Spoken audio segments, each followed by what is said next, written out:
বিশেষ বিশেষ খবর হলো, মুখ্যমন্ত্রী শুভেন্দু অধিকারী আশ্বাস দিয়ে বলেছেন, জমি সংক্রান্ত যে কোনো সমস্যার সমাধান তাঁর সরকার করবে। প্রয়োজনে সরাসরি জমি কিনে তা শিল্পের জন্য তুলে দেওয়া হবে বলে পুরুলিয়ার রঘুনাথপুরে এক সভায় তিনি জানান। কলকাতায় আরও একটি মেডিকেল কলেজ তৈরির পরিকল্পনা নিয়েছে রাজ্য সরকার। বীরভূমের তারাপীঠে গতকালের ভয়াবহ অগ্নিকাণ্ডের পর পরিস্থিতি এখনও থমথমে। এই দুর্ঘটনায় মৃত্যু হয়েছে 9 জনের। বিজেপির নতুন জাতীয় কমিটিতে পশ্চিমবঙ্গের 2 জন স্থান পেয়েছেন। বনাঞ্চল সংলগ্ন এলাকায় ফসল নষ্ট করার অজুহাতে রাজ্য হাতি করিডোর বন্ধ করতে পারে না বলে সুপ্রিম কোর্ট রায় দিয়েছে। বঙ্গোপসাগরে সৃষ্ট নিম্নচাপটি উত্তর পশ্চিম দিকে অগ্রসর হওয়ায় আজ থেকে দক্ষিণবঙ্গে বৃষ্টির পরিমাণ কমবে। এদিকে টানা বৃষ্টিতে জলমগ্ন পূর্ব ও পশ্চিম মেদিনীপুরের বিস্তীর্ণ এলাকা। আসছে বিস্তারিত খবরে। অদক্ষ কাজে স্থানীয়দের বিবেচনা করতে হবে বলে মুখ্যমন্ত্রী শুভেন্দু অধিকারী অভিমত প্রকাশ করেছেন। পুরুলিয়ার রঘুনাথপুরে গতকাল অমিত মেটালিক্সের কারখানার শিলান্যাস করে তিনি ভাষণ দিচ্ছিলেন। লোকাল ছেলে মেয়েরাকে আপনাকে প্রায়োরিটি দিতে হবে। 2% সিএসআর আপনাকে করতে হবে, যেটা আপনি অলরেডি করছেন, এবং আরো সিএসআর অ্যাক্টিভিটিস করুন। প্রবল বৃষ্টির মধ্যে সড়কপথে মানবাজার থেকে রঘুনাথপুরে পৌঁছে তিনি শিলান্যাস করেন 4,000 কোটি টাকার এই লৌহ ইস্পাত প্রকল্পের। মুখ্যমন্ত্রী স্পষ্ট আশ্বাস দিয়ে বলেন, জমি সংক্রান্ত যে কোনো সমস্যার সমাধান তার সরকার করবে। প্রয়োজনে সরকারি জমি কিনে তা শিল্পের জন্য তুলে দেওয়া হবে। 100 কোটি টাকার বেশি বিনিয়োগ হলে ওয়ান উইন্ডো সিস্টেমে যাবতীয় কাজ হবে বলেও মুখ্যমন্ত্রী জানিয়েছেন। এর আগে মুখ্যমন্ত্রী শুভেন্দু অধিকারী মানবাজারে জায়গার সহায়তায় পানীয় জল প্রকল্পের উদ্বোধন করে বলেন, স্বাধীনতার 80 বছর পেরিয়ে গেলেও পুরুলিয়া বাঁকুড়ার মতো এ রাজ্যের জেলাগুলিতে মানুষের জলের দাবি মেটাতে না পারা অত্যন্ত দুঃখজনক। প্রায় 1,173 কোটি টাকা খরচে এই প্রকল্পে পুরুলিয়ার 87,271টি পরিবার জন প্রতি 70 লিটার পানীয় জল পাবে। কুড়মালি ভাষাকে 8ম তপশিলে অন্তর্ভুক্ত করার আশ্বাস দিয়ে মুখ্যমন্ত্রী জানান, কুর্মী বোর্ডের উন্নয়নের জন্য 50 কোটি টাকা দেওয়া হয়েছে। বেশ কিছু প্রাচীন জনগোষ্ঠী তাদেরকে প্রত্যেক সপ্তাহে আলাদা করে রেশন পৌঁছে দেওয়ার কাজ, খাদ্য পৌঁছে দেওয়ার কাজও আমরা করব। জঙ্গল মহলে আদিবাসী, কুর্মী, কুম্ভকার এবং আপনারা যারা মূলবাসী, আপনাদের ঐতিহ্য, আপনাদের সংস্কৃতি, আপনাদের ভাষা, পরম্পরা, তাকে রক্ষা করার দায়িত্ব আমার। আমি সেটা করে দেখাবো। রাজ্যের পশ্চিমাঞ্চল উন্নয়নে 1,600 কোটি টাকা ব্যয় করা হবে বলেও মুখ্যমন্ত্রী জানিয়েছেন। কলকাতায় আরও একটি মেডিকেল কলেজ তৈরির পরিকল্পনা নিয়েছে রাজ্য সরকার। স্বাস্থ্যমন্ত্রী শারদত্ত মুখোপাধ্যায় গতকাল জানান, আসানসোল, বালুরঘাট, আলিপুরদুয়ার, কালিম্পং এবং সিউড়ি এই 5 জায়গায় ইতিমধ্যেই মেডিকেল কলেজ তৈরির সিদ্ধান্ত হয়েছে। তার সঙ্গে কলকাতাতেও আরও একটি মেডিকেল কলেজ গড়ে তোলার পরিকল্পনা রয়েছে। এজন্য ইতিমধ্যেই প্রথম বৈঠক হয়েছে। 1 মাসের মধ্যে এ ব্যাপারে বিস্তারিত জানানো হবে। কলকাতা শহরেও আর একটি নতুন মেডিকেল কলেজ দেখতে পাবেন। তার আজকে প্রথম বৈঠক আমরা করলাম। 200টি প্রান্তিক এবং খুব বাজে অবস্থায় যেখানে আমাদের হাউজিং আছে, ডাক্তার, নার্স এবং ফার্মাসিস্ট এবং জিডিএ। ডাক্তারদের জন্য 3 BHK শীতাতপ নিয়ন্ত্রিত, সিস্টারদের জন্য 2 BHK বড় 550 স্কোয়ার ফিট হচ্ছে আমাদের গ্রুপ ডি এবং ফার্মাসিস্টদের জন্য। তো এটা অনুমোদন তো হয়েই গেছে। এদিকে সরকারি হাসপাতালে বেড না থাকলে এবার বেসরকারি হাসপাতালে রোগী পাঠানো হবে বলে স্বাস্থ্যমন্ত্রী জানান। এজন্য SSKM হাসপাতালের সঙ্গে KPC মেডিকেল কলেজ হাসপাতালকে সংযুক্ত করা হয়েছে। যেসব বেসরকারি হাসপাতাল সরকারের থেকে জমি বা অন্যান্য সুযোগ সুবিধা নিয়েছে, তাদের সরকারি হাসপাতালের রোগীদের জন্য বেড সংরক্ষণেরও নির্দেশ দেওয়া হয়। ফলে সরকারি হাসপাতালের সঙ্গে বাড়তি 2,426টি বেড পাওয়া যাবে। স্বাস্থ্য ভবনের কন্ট্রোল রুম থেকে কোন হাসপাতালে কত বেড খালি তা মনিটরিং করা হবে। সেই মতো সরকারি অ্যাম্বুলেন্সে করে সংশ্লিষ্ট বেসরকারি হাসপাতালে রোগীকে পাঠানো হবে। অন্যদিকে রাজ্যের বেসরকারি ব্লাড ব্যাঙ্কগুলির গলদ ও অনিয়ম ঠিক করে নেওয়ার জন্য আরও 7 দিন সময় দিয়েছে স্বাস্থ্য দপ্তর। বেআইনিভাবে রক্ত বিক্রির অভিযোগে ব্লাড ব্যাঙ্ককে নোটিশ পাঠানো হয়েছিল। 48 ঘন্টার মধ্যে তাদের অনিয়ম ও ত্রুটি দূর করার নির্দেশ দেওয়া হয়েছিল বলে স্বাস্থ্যমন্ত্রী জানান। তবে তারা আরও কিছুটা সময় চাওয়ায় 1 সপ্তাহ সময় দেওয়া হলো। আয়ুষ্মান ভারত জন আরোগ্য যোজনায় আরও এক রোগী হাসপাতালে ভর্তি হয়েছেন। দক্ষিণ দিনাজপুর জেলার মাথুরা বেওয়া নামে 61 বছরের এক মহিলা জেলার একটি হাসপাতালে গতকাল অর্থোপেডিক বিভাগে ভর্তি হন। দক্ষিণ দিনাজপুর জেলায় তিনি প্রথম রোগী যিনি আয়ুষ্মান ভারতের আওতায় ভর্তি হলেন। এর আগে বাঁকুড়ার কতুলপুরের এক ব্যক্তি আয়ুষ্মান ভারত জন আরোগ্য যোজনা প্রকল্পে রাজ্যের প্রথম রোগী হিসেবে সেখানকার একটি হাসপাতালে ভর্তি হন। উল্লেখ্য, রাজ্যে গত রবিবার শুরু হয়েছে আয়ুষ্মান ভারত জন আরোগ্য যোজনা। মুখ্যমন্ত্রী শুভেন্দু অধিকারী কলকাতার নেতাজি ইন্ডোর স্টেডিয়ামে কেন্দ্রীয় স্বাস্থ্য ও পরিবার কল্যাণ প্রতিমন্ত্রী অনুপ্রিয়া প্যাটেলের উপস্থিতিতে প্রকল্পের সূচনা করে বলেন, সরকারি বেসরকারি মিলিয়ে রাজ্যের প্রায় 2000 এবং দেশের সরকারি বেসরকারি মিলিয়ে 38,604টি নথিভুক্ত হাসপাতালে এই প্রকল্পের আওতায় 5 লক্ষ টাকা পর্যন্ত নগদহীন চিকিৎসার সুবিধে মিলবে। বীরভূমের তারাপীঠে গতকালের ভয়াবহ অগ্নিকাণ্ডের পর পরিস্থিতি এখনও থমথমে। আতঙ্কিত পর্যটকদের মধ্যে হোটেল ছাড়ার হিড়িক পড়ে গেছে। এদিকে দমকল ও জরুরি পরিষেবা দপ্তরের প্রতিমন্ত্রী কৌশিক চৌধুরী, বিধায়ক ধ্রুব সাহা প্রমুখ গতকাল এই অগ্নিকাণ্ডে নিহত মেঘালয়ের একই পরিবারের 5 জনের নিকট আত্মীয়ের সঙ্গে কথা বলেন।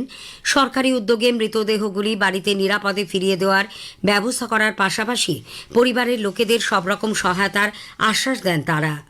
দমকল প্রতিমন্ত্রী ঘটনাস্থল পরিদর্শন করে বলেন, ওই হোটেলের এমার্জেন্সি গেটে তালা ঝোলানো ছিল, ফলে মানুষ বেরোতে পারেননি।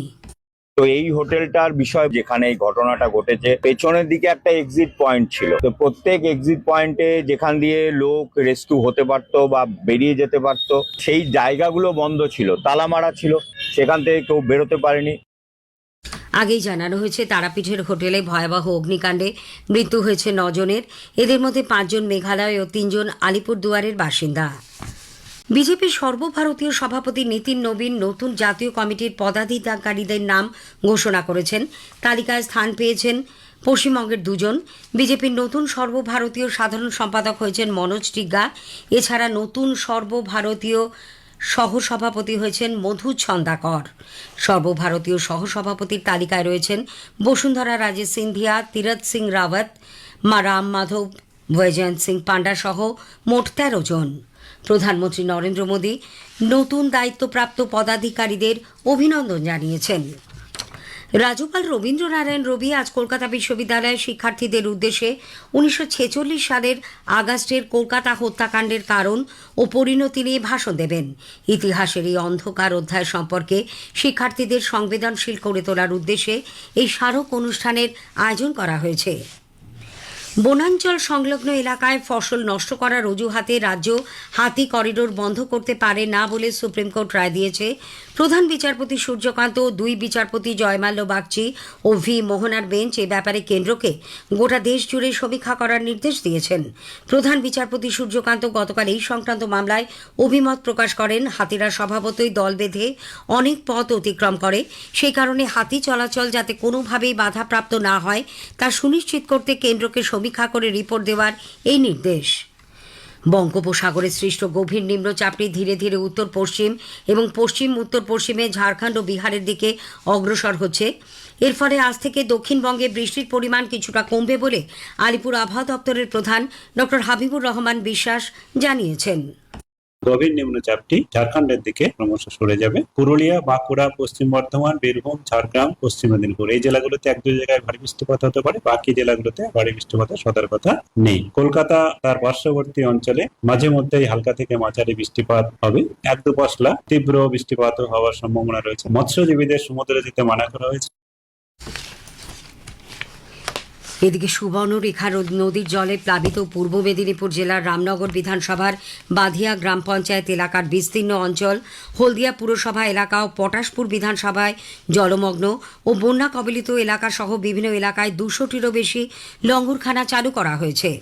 একটানা ভারী বৃষ্টিতে পশ্চিম মেদিনীপুরেও বন্যা পরিস্থিতির অবনতি হয়েছে। স্থানীয় সংবাদ শেষ হল। প্রথমে বিশেষ খবর। ঝাড়খণ্ডে জেপিএসসি এবং জেএসএসসি পরিচালিত নিয়োগ পরীক্ষায় অনিয়মের অভিযোগে 24 দিন ধরে চলা প্রতিবাদ কর্মসূচির পর ঝাড়খণ্ড সরকার টিডিপিএল সংস্থা পরিচালিত সমস্ত নিয়োগ পরীক্ষা বাতিল ঘোষণা করেছে। কেন্দ্রীয় শিক্ষামন্ত্রী প্রহ্লাদ যোশী নতুন দিল্লিতে উচ্চশিক্ষা দপ্তরের সচিব, ন্যাশনাল টেস্টিং এজেন্সি এনটিএ এর মহানির্দেশক এবং অন্য বরিষ্ঠ আধিকারিকদের সঙ্গে বৈঠক করেছেন। কেন্দ্রীয় স্বরাষ্ট্রমন্ত্রী অমিত শাহ বলেছেন, প্রধানমন্ত্রী নেতৃত্বে সরকার স্বাধীনতা দিবসের আগে আইএসআই সমর্থিত জঙ্গি গোষ্ঠীর একটি বড় চক্র ভেঙে দিয়েছে, আটক 250-এরও বেশি। দিল্লিতে চলতি এসআইআর প্রক্রিয়া সম্পূর্ণ হয়েছে।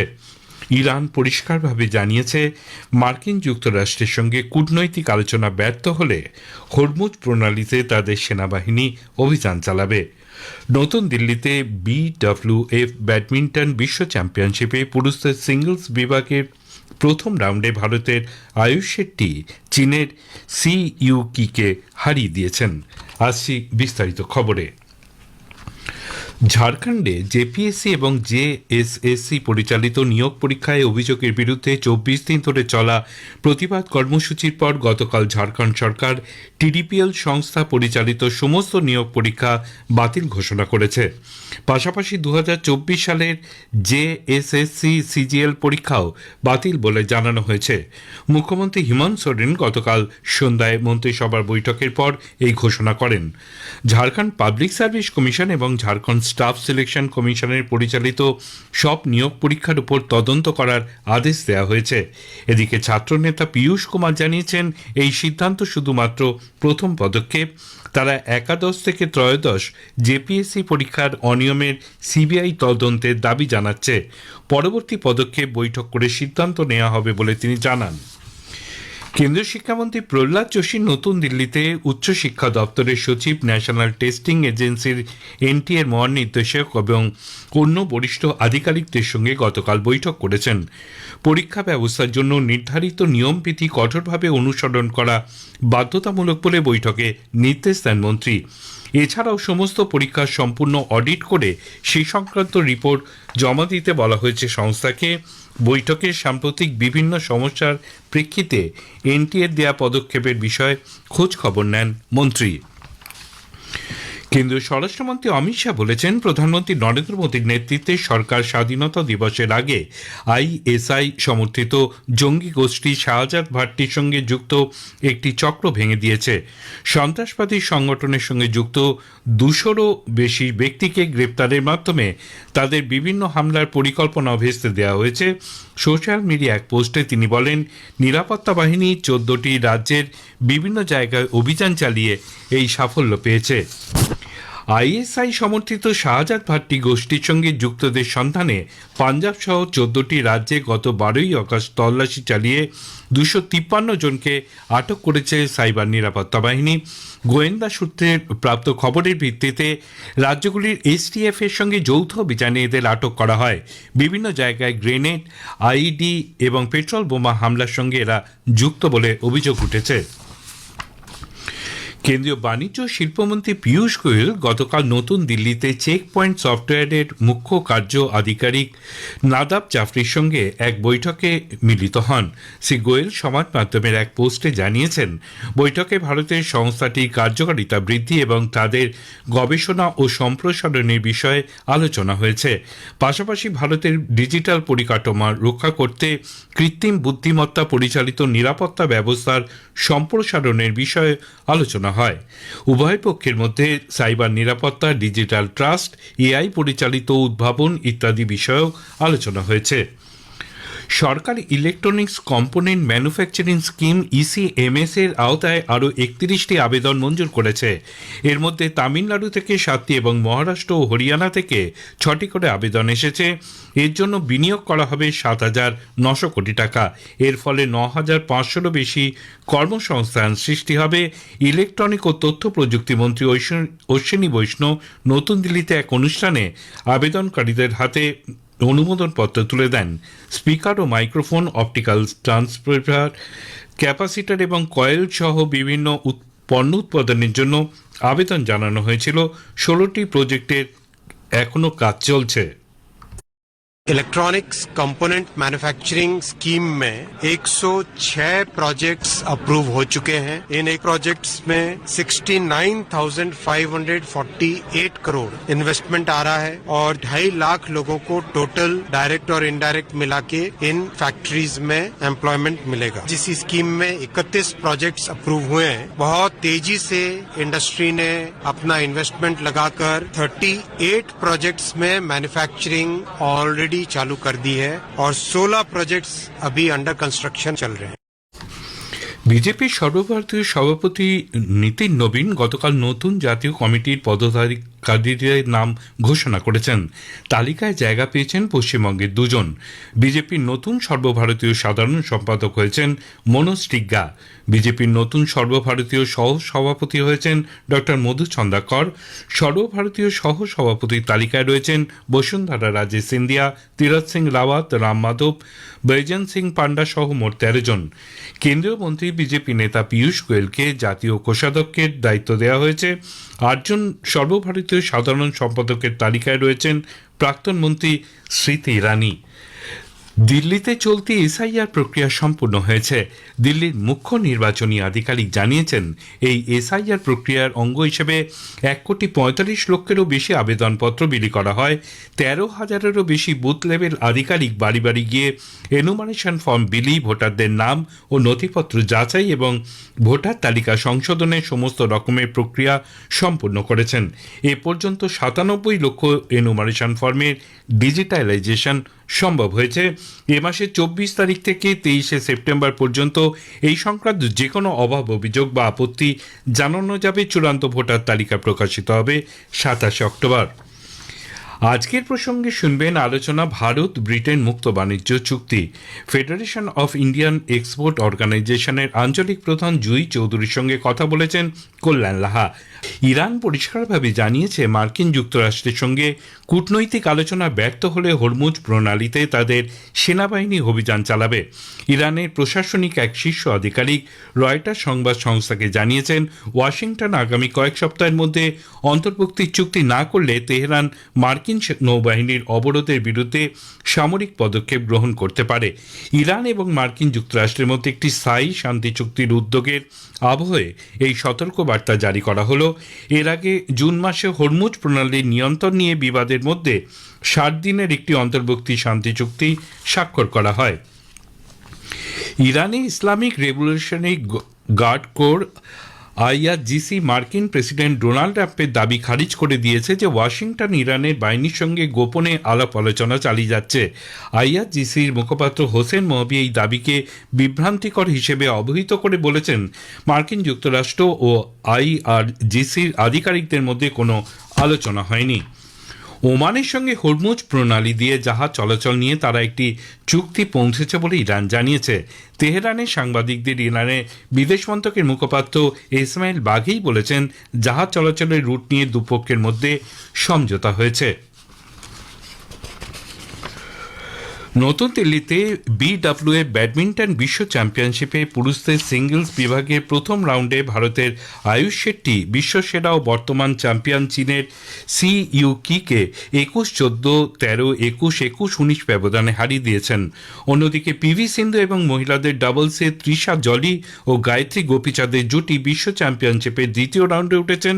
উল্লেখ্য, আগেই পুরুষদের ডাবলসে ভারতের এমআর অর্জুন ও হরিহরন আমসা কারুনান জুটি দ্বিতীয় রাউন্ডে পৌঁছন। শেষ করার আগে খবরের বিশেষ বিশেষ অংশ আরেকবার। ঝাড়খণ্ডে জেপিএসসি এবং জেএসএসসি পরিচালিত নিয়োগ পরীক্ষায় অনিয়মের অভিযোগে 24 দিন ধরে চলা প্রতিবাদ কর্মসূচির পর ঝাড়খণ্ড সরকার টিডিপিএল সংস্থা পরিচালিত সমস্ত পরীক্ষা বাতিল ঘোষণা করেছে। কেন্দ্রীয় শিক্ষামন্ত্রী প্রহ্লাদ যোশী নতুন দিল্লিতে উচ্চশিক্ষা দপ্তরের সচিব, ন্যাশনাল টেস্টিং এজেন্সির মহানির্দেশক এবং অন্য বরিষ্ঠ আধিকারিকদের সঙ্গে বৈঠক করেছেন। খবর এখনকার মতো শেষ হলে